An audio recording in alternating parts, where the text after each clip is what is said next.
Good morning, you're listening to Dear Anybody, letters written by my late father Jimmy Hodge in 1999. I'm his son Kevin.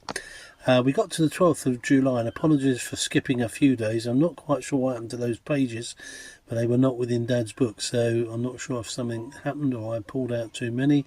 But we got to the 12th of July today. So starts off with a tense week for Northern Ireland. The Good Friday Agreement was all very tense and very in the process of being done, but all very sort of nebulous and tense. Subject to guns, storm brewing in Kosovo. Two members of the Kosovo Liberation Army were shot apparently by two English, I assume, paratroopers who might be charged with murder. So that was a little bit of an odd thing. Neat story about an Iranian who slept on board a bench at Charles de Gaulle Airport for 11 years while waiting for a visa to enter Britain, and Belgium finally came good.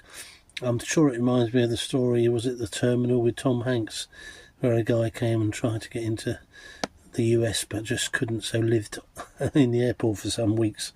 More compensation payouts the way. This was for a paramedic who claimed that after 18 years service, he had been caused trauma and PTSD because of all the things he'd seen.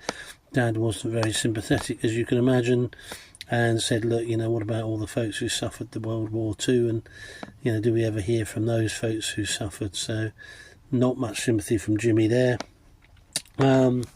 His PS was a story about Merlin the parrot. He escaped, and his owner, bless her heart, Dorothy Theodore, don't know if she's still with us, Bellevue, Shrewsbury, found him by listening to one of the sounds he made, and guess what it was? A mobile phone. So she found him fairly soon, apparently. So that was the news on the 12th of July 1999. My name's Kevin, thanks for watching, and you take care.